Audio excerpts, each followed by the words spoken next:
Hola, ¿cómo están? Bienvenidos a Conciencia Inclusiva. Les hemos contado que vamos abriendo este programa a nuevos temas.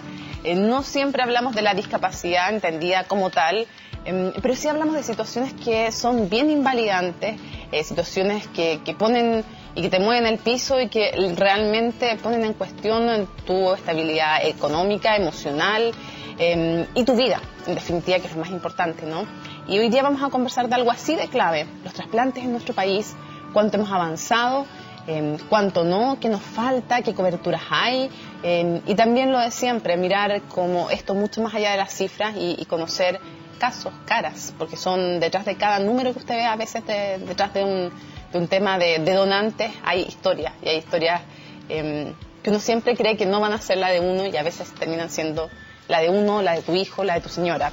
Tenemos un panel buenísimo hoy día, estamos muy contentos de que nos acompañe Juan Guillermo Smith. Juan Guillermo, muchas gracias por estar con nosotros. A ustedes. Juan Guillermo es el papá de León. León tiene 4 meses, él nos va a contar más cómo es el proceso en que descubren el problema cardíaco. 4 años, perdón, 4 meses, dije 4 años. Nos va a contar su papá justamente cómo se produce todo este proceso en que se desata esta cardiopatía. Pero estamos muy contentos que nos acompañes. En lo personal estoy muy contenta. Nuestros hijos son compañeros de curso en el colegio. Ahora tú me decías simbólicamente, yo digo que vamos a volver a estar en la misma sala, así es que estoy muy contenta que nos acompañes hoy día y te lo agradecemos. Mira, yo contento de estar acá, o sea, contento de estar contigo, contento de estar también con Gonzalo, porque un poco a León se le detecta la enfermedad al mes de vida. Nosotros vivíamos en Osorno y la única UCI pediátrica que había en Osorno era la del hospital de Osorno, y la verdad no estábamos avanzando mucho con la salud de él. Me conseguí el teléfono de Gonzalo, que está acá, que no nos conocíamos personalmente, y fue una llamada bien dura, en el sentido de que yo no sabía cómo salvar la vida de mi hijo, y Gonzalo me contesta, y yo lo primero que hago es ponerme a llorar, y él me dice: cálmate, anda a buscar un lápiz, anda a buscar un papel, y él me dio la hoja de ruta un poco de quién era el equipo médico, de cuál era el avión en que me tenía que traer a mi hijo, y si había activado seguros, no había activado seguros, y créeme que gracias, sin conocernos personalmente, yo siempre lo he mencionado, soy agradecido porque he podido disfrutar 4 años la vida de mi hijo por alguien que tomó el gesto de contestar el teléfono y guiarte porque sintió la necesidad. Porque uno está desamparado en esos momentos también. Ya te vamos a preguntar más de León, de tu historia, pero antes quiero terminar de contar cuál es nuestro panel hoy día, y le damos las gracias también, por supuesto, al doctor José Luis Rojas, jefe de la unidad de la Coordinadora Nacional de Procuramiento y Trasplante. Muchísimas gracias por estar nuevamente con nosotros. Te agradecemos que nos acompañes en CNN Chile y en Conciencia Inclusiva. Le damos la bienvenida también a Cristina Ramírez. Cristina, muchas gracias por estar con nosotros.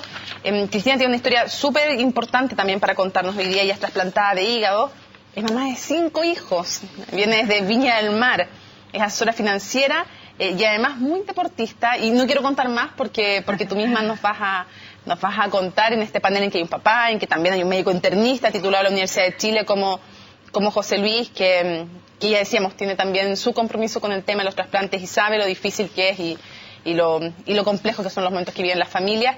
Y ustedes, yo creo que necesita re poca presentación el cuarto invitado, Gonzalo Cruzat. Gracias, Gonzalo, por estar con nosotros. Muchísimas gracias por acompañarnos.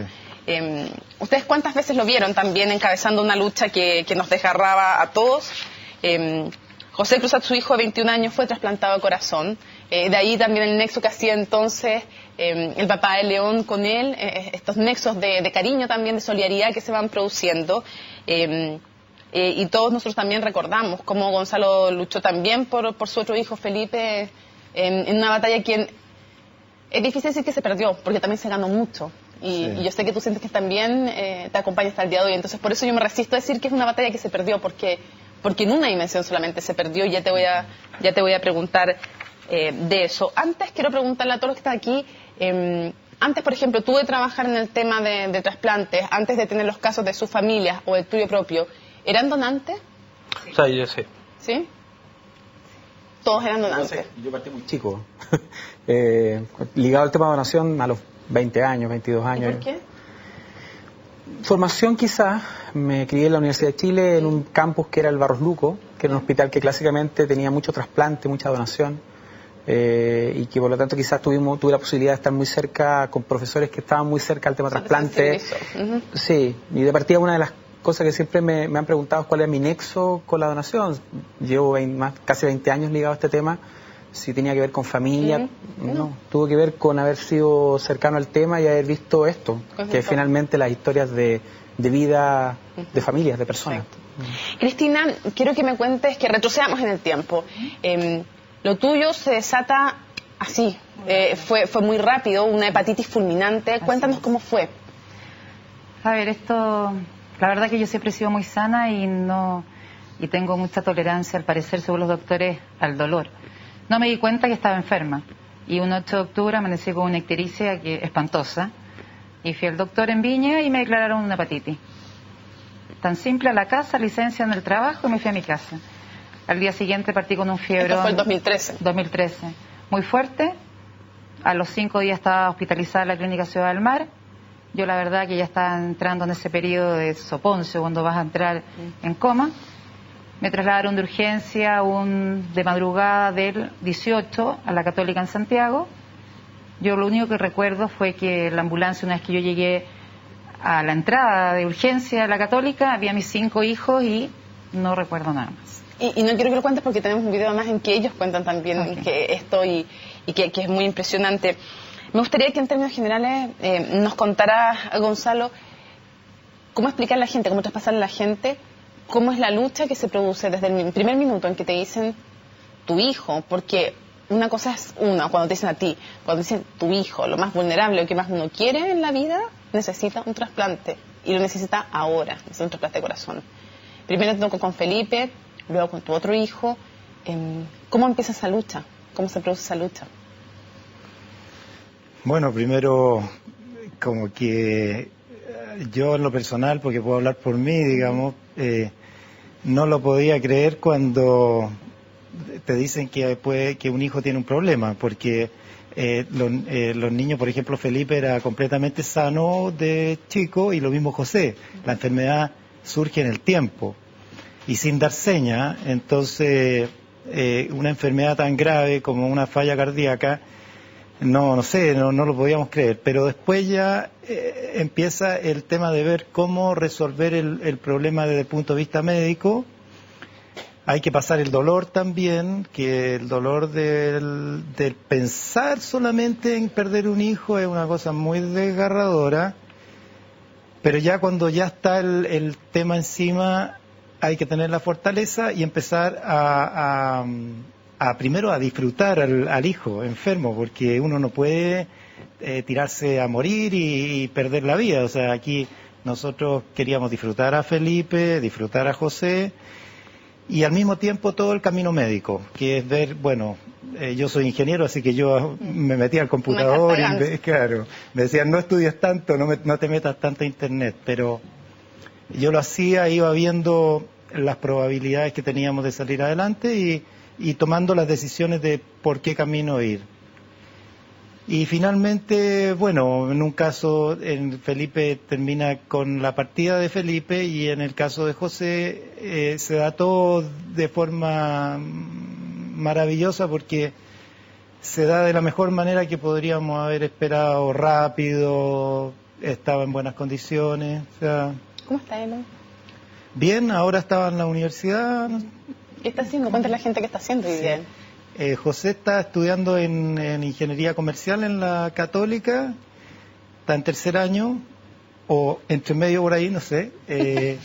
Y bueno, ya es una vida normal, la verdad, que sale en la mañana como cualquier joven y después vuelve a la hora que vuelve. En el verano estuvo de vacaciones en Brasil con unos amigos.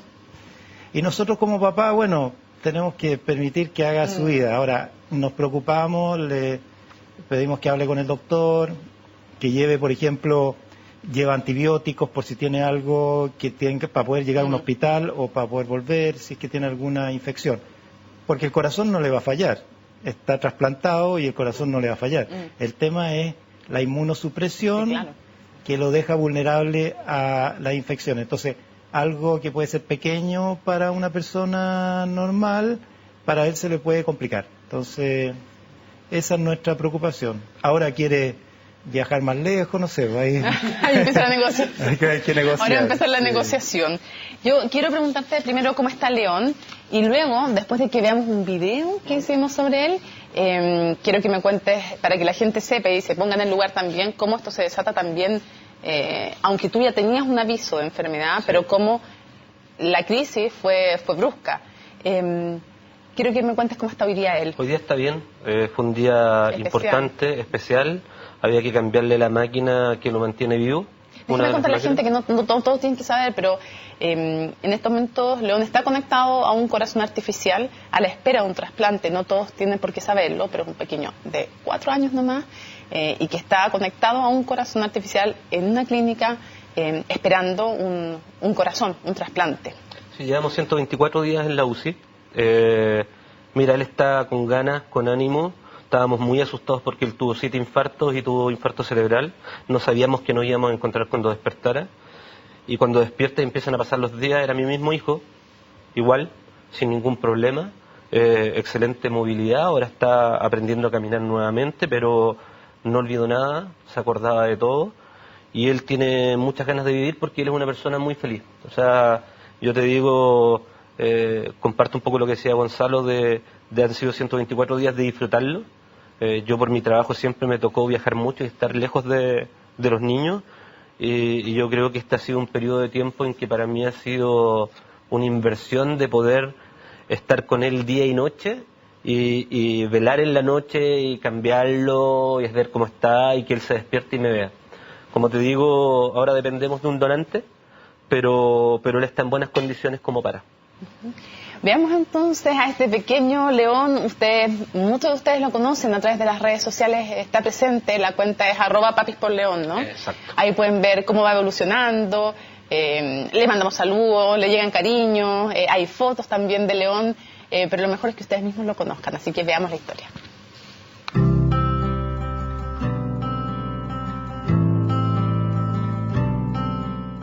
Al mes de vida yo le estaba dando pecho y yo sentía que León tenía como nosotros en ese entonces vivíamos en Osorno, le sentí un motorcito en la espalda, como un ruido de motor en el fondo. Le diagnosticaron una miocardiopatía dilatada, el corazón muy dilatado, tomaba muchos remedios diarios León, tuvo 3 años muy bien. Hasta que un día 29 de octubre me llaman del año pasado del colegio que León está full descompensado. Llegó el 2 de diciembre que tuve que llevarlo a control pediátrico y veníamos saliendo a la consulta y venía, gracias a Dios yo lo traía en brazos a León. Y le viene el paro cardíaco ahí que te digo que yo creo que nunca en mi vida se me va a borrar esa imagen hasta que lograron trasladarlo a Marcoleta, a la UCI de Marcoleta y ahí ya terminó con 7 paros.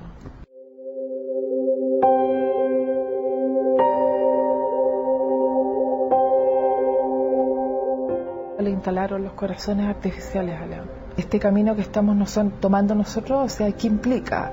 Un costo de pareja, matrimonio, de familia, como papá, como mamá, y simplemente puedes quedar en la calle de un momento a otro. Nosotros la tomamos porque él nos demostró que él quería seguir con nosotros. Las ganas de vivir que pone, yo creo que eso nos ayuda. ¿Pero quieres pegar en la mamá o al papá? Al papá en la frente. ¿O aquí? Si estamos en ISAPRE, nuestro ISAPRE nos cubre un 40%, ¿por qué el Estado no nos va a poder financiar el otro 60% si ya lo han hecho con otros niños? Tú en un momento así, tu hijo se muere o hacemos esto, tú no piensas en nada. Tú piensas en que tu hijo tiene que vivir, tiene derecho a vivir, tiene 4 años, él lo quiere, nosotros lo queremos. Me parte el alma tener que estar pasando todo lo que estamos pasando con León y aparte de eso tenemos que estar en el fondo educando con el tema de la donación de órganos por las redes sociales. No, ¡Oh, qué fuerza! ¡Qué fuerza! Es gran parte milagro el tema León. O sea, la energía, de todo el amor que la gente le entrega, que nos escribe a diario. Yo creo que eso de algún modo llega a mi hijo. Él es tremendamente feliz y súper inteligente. Y si tú lo ves ahora, o sea, está intacto. Créeme que el día que me diga mamá me quiero ir a la casa me muero, o sea, pero no me lo ha dicho. Yo creo que él está entregado y yo creo que él muchas veces está más claro que nosotros en muchas cosas. con todo para salir adelante y que llegue ese corazón para mi hijo, lo único que pido. Cuesta, un donante pediátrico cuesta, es complicado, pero no imposible, entonces no puedo perder esa esperanza como mamá.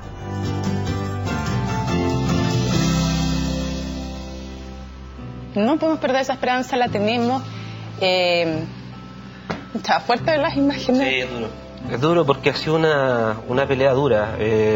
Ha sido una pelea dura con el Estado, ha sido una pelea dura con la ISAPRE y una pelea dura por la vida de él. Entonces, porque al final tú no solamente sales a jugar por recuperar a tu hijo, sino en no hipotecar tu familia.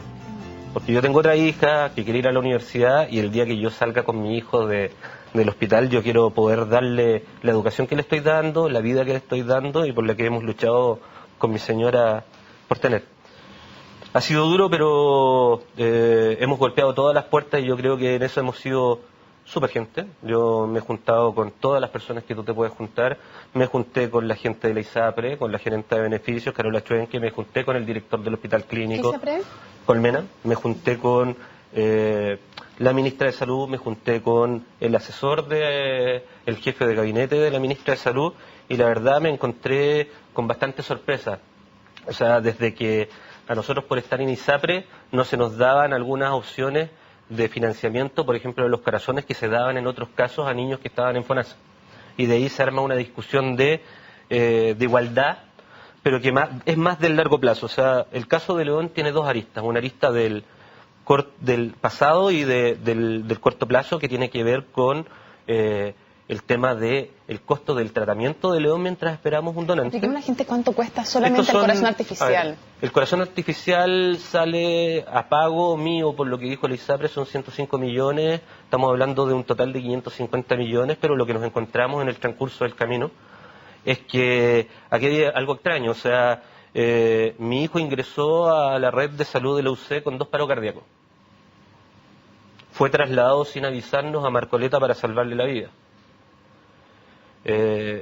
A la hora de operarlo hubo un cambio en la declaración pública que decía que él había ingresado al hospital clínico por su miocardiopatía, pero en ningún momento se mencionaba que había sido por los paros cardíacos. Entonces, poco yo estoy convencido y con el tiempo y bueno, tuve que buscar un equipo de abogados, porque al final estamos convencidos que León ingresó por ley de urgencia y que tiene que haber un error ahí en lo que se ha hecho durante este tiempo. Porque uno, mi hijo no está estable, depende de una máquina, el otro día se cortó la luz y todos andaban desesperados buscando el enchufe de la red de emergencia, hoy día se cambió la máquina, él depende de la anticoagulación, entonces mi hijo no está estable ni en condiciones de ser trasladado a ninguna parte porque él está aferrado a una máquina de 90 kilos y me hicieron también firmar un pagaré, esperar 15 días para que le instalaran los corazones artificiales estando en un ECMO, esperando una solución. La gente no tiene que estar en la casa, pero un ECMO es una máquina de funcionamiento extracorpórea que reemplaza las funciones justamente, que es un puente, pero un puente que se puede ocupar por periodos muy cortitos. Mi hijo estaba con el tórax abierto, salían mangueras de él y se veía la sangre de mi hijo salir y con un riesgo de coagulación alto y mi hijo estuvo 15 días en esa máquina esperando una decisión de la ISAPRE que al final, estando yo convencido de que es ley de urgencia y mi equipo de abogados también, porque tuvimos que optar por la vía jurídica, salir a hacer prevalecer los derechos y hacer entender de que lo entiendo. Entiendo que puede haber confusión o equivocación. Uno, yo separo lo médico de lo administrativo.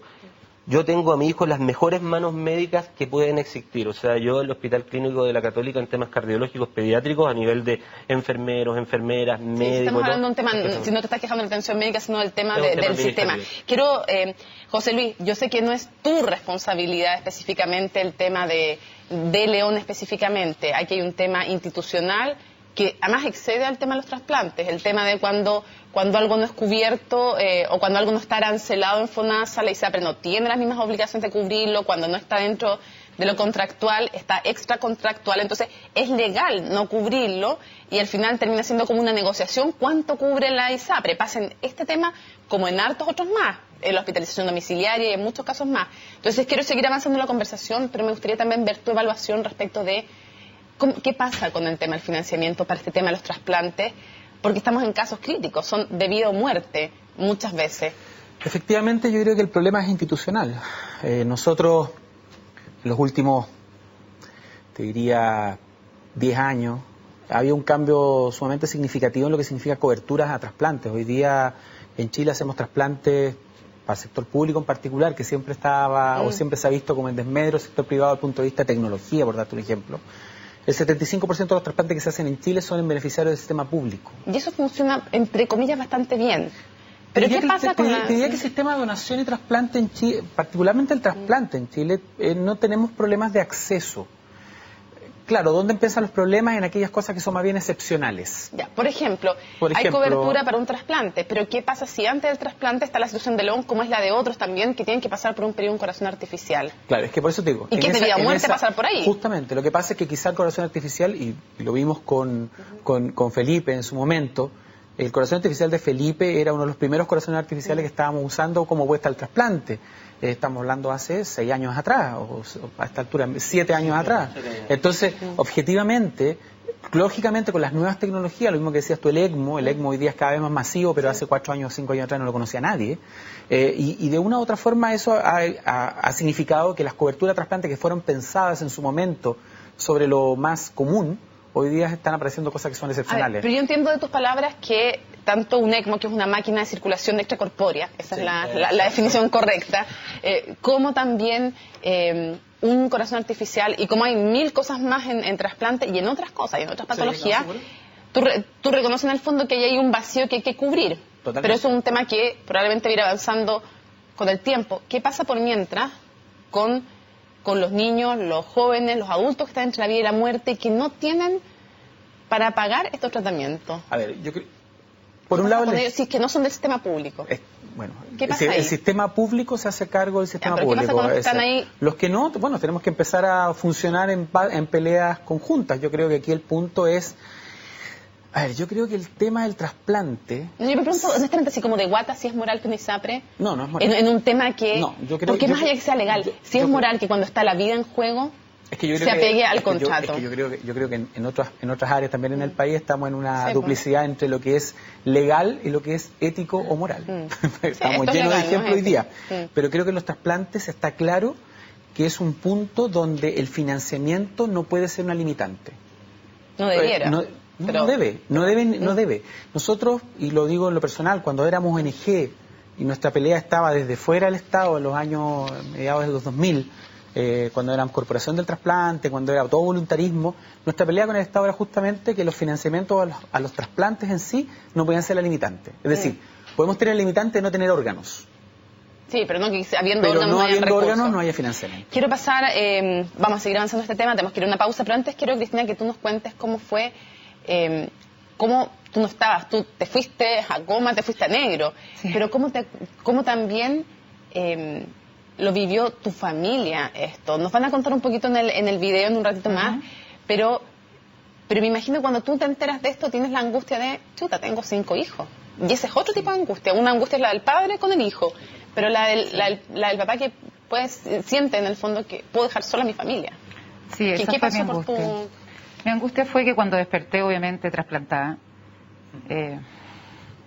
no entendía nada. Sé que estaba en la Católica, en Marcoleta, lo tenía claro, pero no sabía el nivel.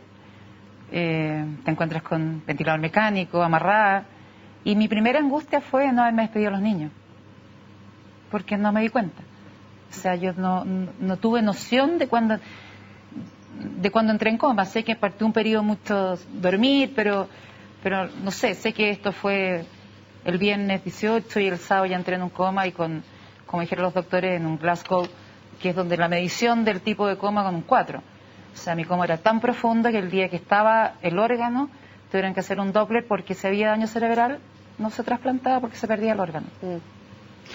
Vamos a hacer una pausa en Conciencia Inclusiva. Al regreso vamos a escuchar a la familia justamente de esta mujer que da la lucha, de Cristina, y que tiene la suerte de que llegue el trasplante. Hoy día la vemos bien, estupenda, contenta, feliz la familia, que es la suerte que queremos para todos. Vamos a una pausa y regresamos.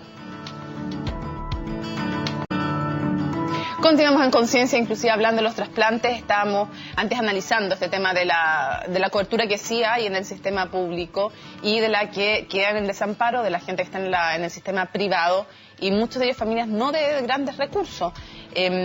Gonzalo, ¿cómo afrontaron ustedes este tema y cómo ves tú esta mirada en que conversamos todos ahí?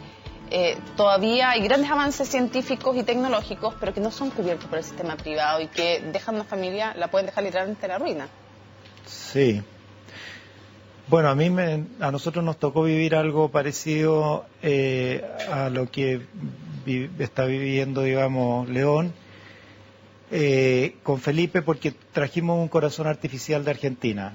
Ahora, ¿cuáles son las diferencias? Por ejemplo, que León tuvo que esperar 9 días para que la ISAPRE se pronunciara, y en el caso de nosotros, cuando fuimos a hablar con la ISAPRE, nos dijeron que al otro día en la mañana se juntaba el directorio. Entonces tomaron la decisión de inmediato. Con conciencia que están hablando de la vida o la muerte de alguien.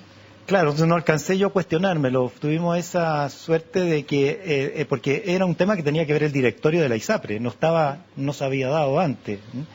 Ahora, yo creo que, pienso que el sistema privado de salud tiene un problema con todo lo que son las enfermedades catastróficas, no solamente con los trasplantes. Y las terapias, te agrego. Y las terapias de discapacidad, todo el tema de las terapias. Sí, todo lo que es terapia, medicamentos caros y todas estas tecnologías nuevas. Y no es un problema económico, porque la cantidad de pacientes son bajas respecto de la masa. No se van a ir a la quiebra, dices tú. No se van a ir a la quiebra. Es un tema de legislación, que se requiere tener una mirada especial para el tema catastrófico.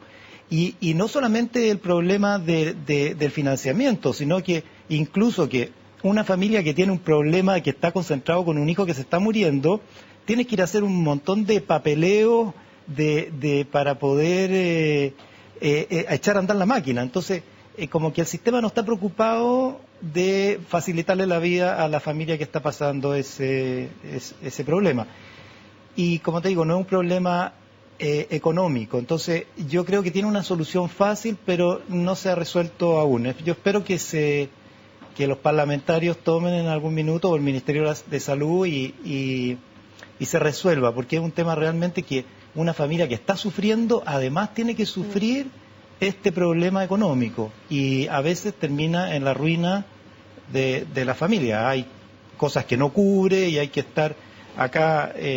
Estábamos hablando de la familia de León, que solamente en una primera digamos, levantada de bandera para traer el corazón artificial, son más de 100 millones de pesos a pagar por la familia. ¿Quién puede financiar eso?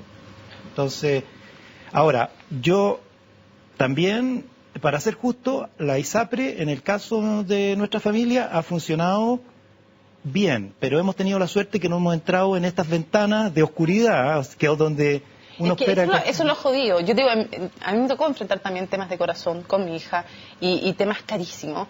Y tuve la suerte de que el ISAPRE se portó increíble. Pero uno se pregunta si tiene que la vida de una persona depender de que los ejecutivos de un ISAPRE se porten, entre comillas, bien. O sea, o no debe haber mejor una ley que en los casos en que sea de vida o muerte, por favor, o que realmente afecte la calidad de vida, esté garantizado. Yo, antes de seguir conversando de esto, porque otra cosa es también cómo sensibilizar, porque en el caso, por ejemplo, que tenemos acá, de León, incluso si sobrepasan el tema económico, es importante que llegue ese corazón y que se sensibilicen, y que es un tema también que queremos conversar después de lo que vamos a ver ahora, que obviamente que se abran otros corazones de familias que van a pasar momentos muy difíciles. Ya vamos a conversar de eso, pero quiero que primero escuchemos a la familia de Cristina, a ver qué pasó cuando ella necesitó un donante.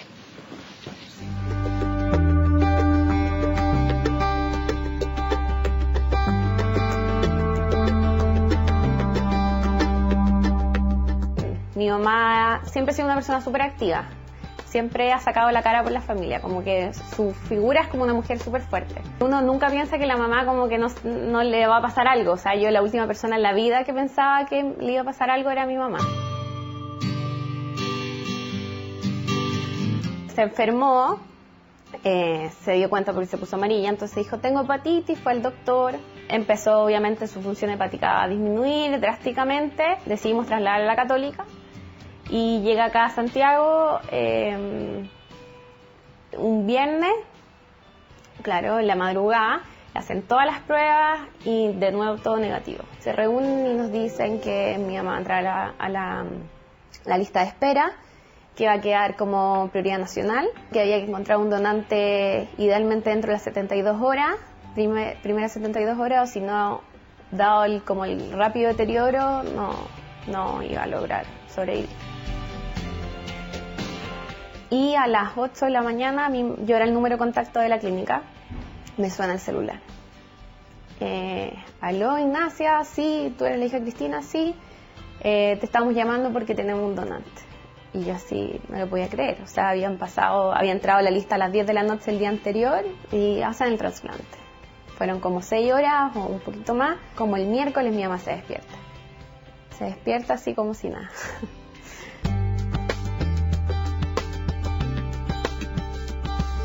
Milagro. Es que no hay explicación. Porque en verdad, o sea, tú veis casos en que están muchos días, meses, y que en verdad es difícil. O sea, la donación es baja, la compatibilidad, ese era otro tema. Como que para mi mamá fue una segunda oportunidad. Es súper potente porque sabiendo que es un regalo para ella y una felicidad total para nosotros como familia, fue una gran pena para otras familias. Y como un gran gesto en verdad de entrega. Tenemos cifras que son de las más bajas de Latinoamérica, a pesar de que tenemos una historia de trasplantes en Chile de 20 años, tenemos la expertise para trasplantar. Acá hay equipos de salud que tienen mucha experiencia en manejar pacientes. Hay una voluntad del paciente que también es muy importante. El apoyo de la familia es tremendamente importante. Y yo diría que frente al pronóstico ominoso de fallecer, ¿cierto? O de limitarte cada vez más en tu vida porque hay un órgano que no funciona, porque tienes una insuficiencia cardíaca, esos pacientes tienen la esperanza hoy día de trasplantarse. Y por eso es importante el trabajo que ustedes hacen al acercar a la gente una historia como la historia de Cristina.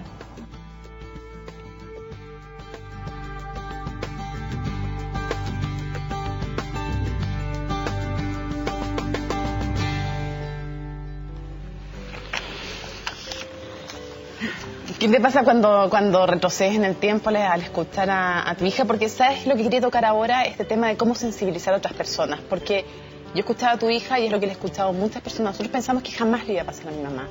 Uno siempre piensa que a uno no le va a pasar, y se siente desde una falsa seguridad. Su hijo no va a nacer con una discapacidad, tu marido no va a necesitar un trasplante, tú no lo vas a necesitar, y vivimos a veces en mundos bien egoístas desde la falsa certeza de que está todo bien, que nada te va a pasar. Y no, pues, y no es así. Así es. ¿Cómo le transmite eso a la gente también? A ver, yo creo que esto es crear conciencia, pero no conciencia desde la responsabilidad, sino desde el corazón. Yo creo que eso es básico. Ahora, tal como lo dijo Ignacia, o sea, eso fue un milagro. Y creo que sí, hay que crear la conciencia en la gente para poder que no pase lo que le pasa a León, que no pase lo que me pasó a mí, que a lo mejor fue una enfermedad, porque en realidad no tenía nada que hacer. Pero yo creo que en esa oportunidad, con mis 5 hijos, se armó una red de jóvenes tremendo, porque además hubo que devolver mucha sangre, muchísima, y fue un desfile de jóvenes. Fue un desfile de gente, fue una red de gente que además te sientes tan querida, tan apañada, y creo que todo aquel que pasó, que se enteró, sobre todo los que estuvieron ahí, es una enseñanza de que cada uno de ellos son donantes, te lo doy firmado. O sea, yo sé que quizás fue algo dramático, pero creo que toda esa gente ha vivido y de alguna forma se crea una red social que en definitiva, tal como tú dices, yo jamás pensé, porque tú te sientes sana y uno está muy lejos de que algo te pase. Quería preguntarte, para hacer un arqueo así rápido, ¿cuánta necesidad hay de donantes y cuántas donaciones se producen y cuántos trasplantes se producen? ¿Cómo estamos en el balance entre la posibilidad y la necesidad? Hay 1.800 personas en lista de espera, estoy haciendo un corte muy general. Al año trasplantamos alrededor de 350 en promedio, por lo tanto 1.800, 350, muy alejado. Estamos teniendo un promedio de 120, 130 donantes al año. De esos 120, 130 donantes se generan alrededor de 2 o 3 órganos por donante y por eso terminamos en los 350 trasplantes. Pero sigue siendo muy bajo. Hoy día hay gente en Chile que se muere a la espera de un trasplante. Hoy día hay gente que se muere. Es decir, piensa que hablaban de los días 72 horas en una urgencia nacional. La urgencia nacional es el caso más grave que queda primero en la lista, que en 7 días ojalá esté trasplantado. Gracias a Dios hay urgencias nacionales que tienen alternativas como puede ser un órgano artificial, en el caso de León. En el hígado no tenemos esa posibilidad. Si no llega, se muere la persona, es así. Y tú puedes tener tiempos, momentos en los que tenemos poco donante, cortes de año, donde el 30% se muere esperando un órgano porque no hay opción. Y esa es nuestra realidad. Ahora, yo creo que el punto es que esto dejemos de transformarlo en algo excepcional. Esto debería ser súper cotidiano. Es decir, tener donantes debería ser muy cotidiano porque gente que va a fallecer va a pasar todos los días. Y hoy día con la nueva ley de donantes, ¿cuánta gente es donante? Lo que pasa es que por ley somos todos donantes. Sí, bueno, te lo pregunto de otra forma. Dado que hay que hacer una manifestación explícita de no quiero ser donante, ¿cuánta gente o qué porcentaje de los chilenos hacen la manifestación explícita de yo no quiero ser donante? Relativamente muy poca, porque piensa que cuando nosotros tuvimos la primera etapa de la ley, que había que decir que no en el momento de renovar la licencia de conducción del carnet de identidad, ahí se explotó esto y hubo como 4 millones de chilenos inscritos como no donantes. Que pidieron no ser donante. Que dijeron no, abiertamente. 4 millones. El chileno es muy desconfiado. Piensa que grandes de los mitos que tenemos frente a la donación, que tiene que ver esto con que te van a dejar morir para que seas donante, si llegas grave a un lugar y sabes que eres donante, te van a dejar morir para sacarte los órganos. Eso es totalmente alejado de la realidad. Solo el 2% de la gente que fallece en un país, 2%, cumple condiciones para ser donante. Es decir, ese 2% tiene la posibilidad de darle un sentido a la muerte ayudando a otros. ¿Y es tanto así que es mucho más probable que cualquiera de nosotros necesite mañana un trasplante a que cualquiera de nosotros done órganos. Sí, pueden, aunque incluso quiera. ¿Qué porcentaje también de la familia? Porque estamos pensando en que aquí hay un niño de 4 años que necesita un corazón, pero no es solo que se produzca la posibilidad de una donación, sino que además la familia acceda. ¿Cuánto del total también dice la familia, sabes que no? 50%. Es decir, del total de fallecidos que nosotros evaluamos, que han cumplido todos los procesos, que han cumplido todos los criterios, que son compatibles, que pueden donar, etcétera, y que nosotros le planteamos a la familia la posibilidad de donar, el 50% es negativo. Ahora bien, aquí es donde falta la conversación en el entorno, porque nosotros no debiéramos o no debemos o no hacemos la pregunta así, ¿qué quiere la familia? Le preguntamos qué quería el fallecido. Y para una familia que pierde un ser querido, no están en condiciones de pensar cosas ni decidir. Por lo tanto, es mucho más fácil cuando tienen clara la película. Sí. Y mucha gente me dice, no, es que pasa que yo sé que cuando yo digo que yo quiero ser donante, mi mamá va a decir que no. Sí, pero es diferente. Otra cosa con guitarra. Sí. Es decir, si la mamá... Ya sabe que él quería, es distinto. Muy difícil que lo... Y antes de preguntarle una cosa al papá de León, me llama la atención que, sabes que no me llama nada la atención en realidad, me llama re poco la atención, que en general la gente de menos recursos tiende a ser más donante y además tú me mencionabas un grupo específico además de la población que me gustaría poner como ejemplo para remecer un poquito a gente que suele apuntar con el dedo y que está tan en la onda de la agenda corta y todo eso contra la delincuencia. Sí. Bueno, como que hay cosas que de repente remecen porque hay gestos de generosidad que vienen de donde hay gente que no lo espera. Sí, en general efectivamente, tanto en encuesta como en realidad, te diría que, si bien es cierto, no hay una diferencia significativa, pero en general los estratos socioeconómicos más bajos son más pro donación que los estratos altos. Insisto, son diferencias no tan significativas, pero existen. Pero dentro de lo que nosotros nos toca vivir en el día a día, la población penal, por ejemplo, es muy pro donación. Muy pro donación. Y quizás reivindicación, veto a saber, pero es muy pro donación. Es como le devuelven a la sociedad vida. Y eso me parece interesante. No con ello digo, justifico todo lo que haya detrás, pero creo que es un poco devolvernos a la base del ser humano. Este es un tema de confianza. Yo entrego órganos porque confío que van a estar bien utilizados en gente que lo necesita. Sí. Yo creo que cuando nos pongamos en esa disyuntiva, deberíamos pensarlo menos. Me gustaría preguntar también, Juan Guillermo, ¿cuánto tiempo puede estar León con corazón artificial y cuánto te dicen normalmente que se demora? ¿Cuál es la estadística respecto a la llegada de un corazón? Hay una estadística en Chile de un niño de 4 años que fue trasplantado que estuvo esperando 534 días el trasplante. 534. Exacto. Estamos hablando de que los antecedentes que hay de la máquina, de los Bellingcat, es alrededor de 2 años de una espera en la cual tú dependes de que funcione bien la anticoagulación y de que la energía de la persona que quiere vivir se mantenga en el tiempo. Por eso es importante en el caso de un niño que estén los padres ahí acompañándolo y hacer una vida relativamente normal estando en una UCI.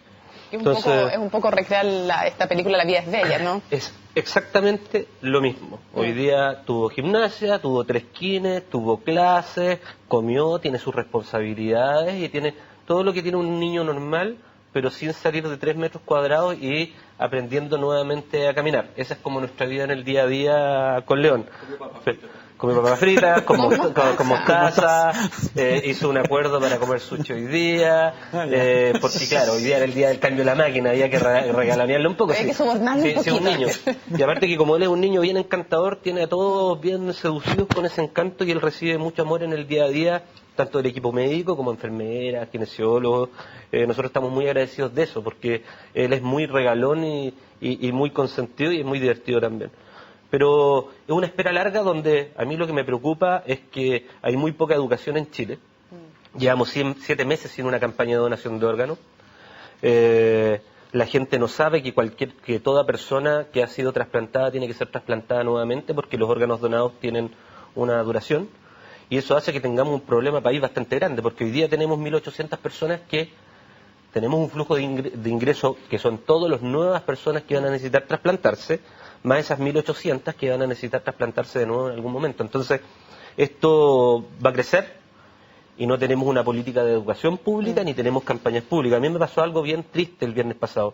Yo me conseguí con el gobierno regional de la RM 15 millones de pesos para hacer un comercial que me lo iba a hacer una productora gratis y esos 15 millones de pesos utilizarlo para mostrar y hacer una campaña de donación de órganos genérica en redes sociales.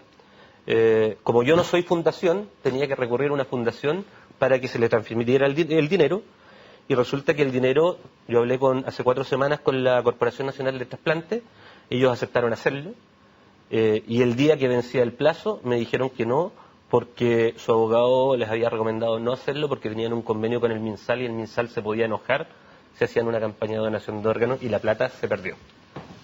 ¿Es absurdo que hayan pensado eso? Es absurdo, pero fue, no tenía idea, como te digo, fue completamente triste, porque no, sí, ahí el MinSal no tiene nada que ver, es el abogado de la Corporación Nacional del Trasplante el que dijo, yo te recomiendo no hacerlo. Entonces, yo, para el caso de León, yo le comentaba un poco a Gonzalo, he intentado buscar soluciones no solamente para León. A mí llega la Municipalidad de Las Condes y sale a hacerme un ofrecimiento de ayuda y yo digo, ¿sabes qué? Compremos las máquinas que tiene León para que después cualquier chileno los pueda utilizar. La municipalidad ahí está aportando con $171.000 de los $490.000 que salen las máquinas y yo estoy consiguiendo la diferencia para comprar esas máquinas y que queden disponibles para otros. Ha sido dificilísimo. Esos 15 millones que me conseguí con Juan Pablo Sáez justamente eran para hacer una campaña de donación de órganos para todos. Y se perdió lamentablemente por la Corporación Nacional del Trasplante. Suena raro, ¿verdad?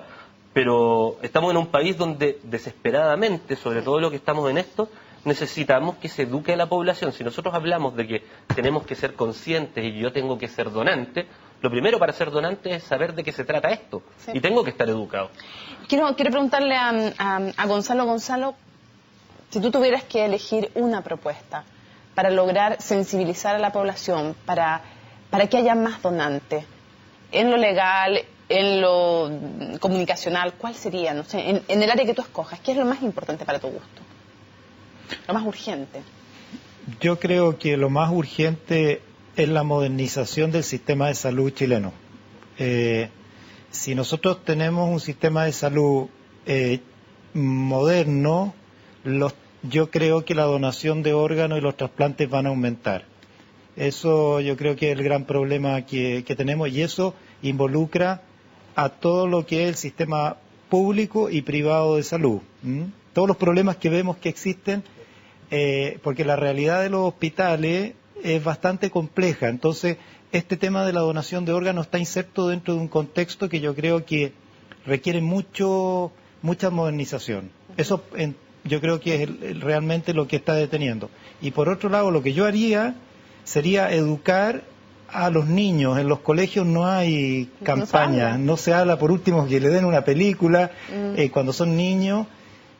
Ayuda, porque después crecen y tienen les queda esa idea de lo que es la muerte cerebral, lo que es la generosidad que hay en una familia que dona y la vida del que lo recibe. Cristina, ¿qué le dirías tú a la familia que hizo posible que tú estés viva y hoy día aquí? Todo. O sea, yo la verdad que no agradecida, pero de por vida. O sea, fue una maravilla que tuvieran esa capacidad de pasar ese minuto tan difícil de tener un ser querido fallecido y tener esa capacidad de valorar la decisión de esa persona que falleció, que en su minuto debe haber dicho yo soy donante, y que la emoción de la pena, que ciertamente es dolorosa, haya permitido que esa persona dio vida a 3 personas, porque efectivamente esa persona me dio vida a mí, a otra persona, Bernardita, que hoy día yo la conozco, que también fue trasplantada de corazón, y las córneas. Y yo agradecía, o sea, no las conozco, creo que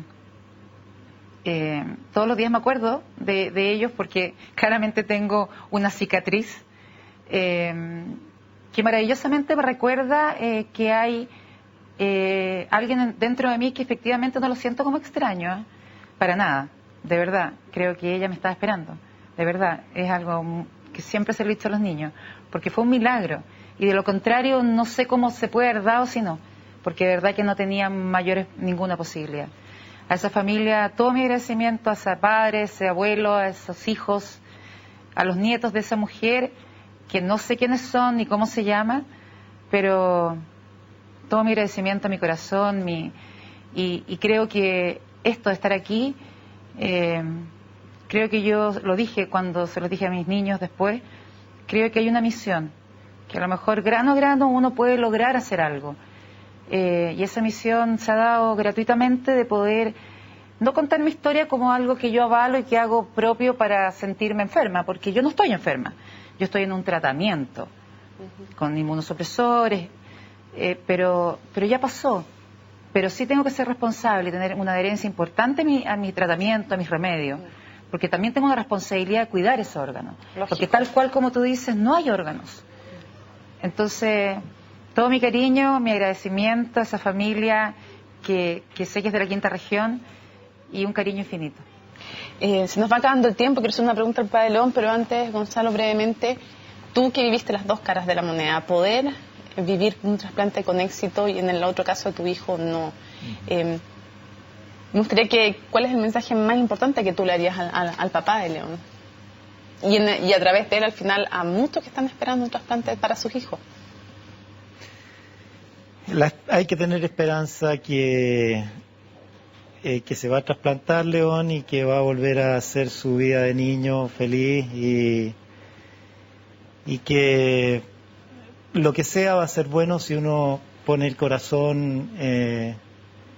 La experiencia vivida no se va a perder, y yo confiar en que todo va a pasar en un minuto, a ser un recuerdo, y a pesar del dolor hay mucha luz en todo esto. O sea, hay mucho dolor, pero también hay mucha luz, hay muchas cosas que a uno lo iluminan como ser humano, y eso a veces es difícil de comprender.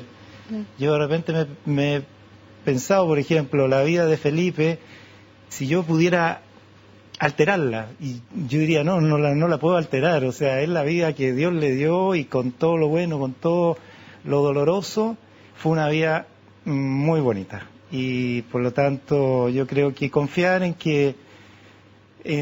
mira, en que se puede disfrutar a pesar del dolor y dejar, yo que soy creyente lo dejo en las manos de Dios y creo que siempre va a ser algo bello si uno lo mira de esa manera. Y para cerrar, Juan Guillermo, también para que entiendan las familias que tienen la posibilidad de prolongar, nadie quisiera que le pasara a algún familiar evidentemente, pero cuando ya pasa, para que ellos entiendan también lo que tú estás viviendo, quisiera preguntarte lo siguiente. Me gustaría saber cómo te despiertas tú cada día, sabiendo que ese día está todavía León ahí, y ¿qué le dices a León? O sea, nosotros aprendimos a vivir el día a día. No pensamos mucho en el futuro y ni miramos mucho hacia atrás. Pero el despertar y ver a León y a Florencia, el estar con mi señora, el poder decirnos que nos queremos, el abrazarnos, el reírnos, el entender que el otro lo puede estar pasando mal, es un universo. O sea, tú puedes vivir, yo comparto lo que dice Gonzalo, tú puedes vivir 100 años y vivirlo súper mal. León vivió y ha vivido y va a seguir viviendo, espero, pero lleva 4 años extraordinarios. Entonces, hay gente que no ha tenido la oportunidad de vivir una gran vida. Mi hijo ha vivido una gran vida. Yo les digo, o sea, hay una niñita de 1 año que cumple 1 año en el hospital, que es Ana Ley, que está esperando un hígado, sus papás no pueden donarle. Está Montserrat, que está esperando un corazón, que también... Entonces, acá hay un tema. Yo lo que le pido al Estado es que también generemos conciencia de que hay que hacer una división. O sea, ahí tenemos que respetar la decisión del que quiso donar. Y otra cosa, tenemos un mundo de los donantes cadáveres y de los donantes vivos. Hay soluciones en las cuales puede ser un donante vivo y yo creo que ahí tenemos una oportunidad de legislar y ir al camino de España. Mi hijo necesita un donante cadáver. Y para cerrar, ¿qué es lo que has aprendido tú de León y qué es León para ti? Para mí León es lucha, entrega y amor. O sea, yo creo que yo no cambiaría nada. O sea, si a mí me dijeran en algún momento, porque hay toda una discusión del aborto que no tiene nada que ver con esto, pero si me dijeran, si tú sabes que tu hijo viene con esto, ¿hubieras tomado la decisión de tenerlo? 100 veces. Yo amo a mi hijo. Mi hijo, yo siempre lo he dicho, yo tengo defectos, todos tenemos defectos. Mi hijo, su defecto era un corazoncito con problemas, pero el resto está impecable, su alma, sus ganas de luchar. Entonces hay que darle una oportunidad a todas las personas que necesitan y quieren seguir viviendo. Qué bien puesto el nombre además. León se lo pusimos, ha sido providencial. No es casual. Y es su único nombre. Y es su único nombre. Y por eso yo invitarlos a todos a hablar con la familia y hacer que esto sea un desde. El donar órganos debería ser en este país. Me encanta verte acá y verte así como estás. O sea, saber lo que pasó con el segundo hijo de Gonzalo, saber que hay gente trabajando en el día a día porque se repita esto. Entonces, yo creo que tiene que haber una política pública más fuerte. Esto tiene que ser algo del día a día, tiene que ser algo conversado, tiene que haber educación. Y eso es un poco lo que yo invito a hacer. O sea, eso. Y encantado de poder tenerlo a la prensa, que ha sido la que nos ha ayudado a las familias a difundir esto, por lo menos durante el último año. Esta es nuestra pega. Con su deber nomás cumple, como diría mi abuelita. Juan Guillermo, muchas gracias. José Luis, gracias por habernos acompañado. Cristina, gracias por haber estado con nosotros. Gonzalo, también muchísimas gracias por haber estado. Lo decimos, un corazón para el León es el hashtag con el que hemos hablado en las redes sociales, @ en Twitter, Papis por León. Pero en León encarnamos a todos. Hay muchos, hay miles de leones que se merecen también ese nombre porque están luchando por seguir adelante, chiquititos y más grandes, madres, padres, hermanos. Así que cuando tengan la oportunidad, ya saben, y además a través de Twitter, por supuesto, vamos a estar dando más información sobre el caso de León y llamando a ustedes a eso, a abrir su corazón y a prolongar la vida cuando uno de los nuestros parte. Muchísimas gracias por habernos acompañado en Conciencia Inclusiva y nos vemos la próxima semana.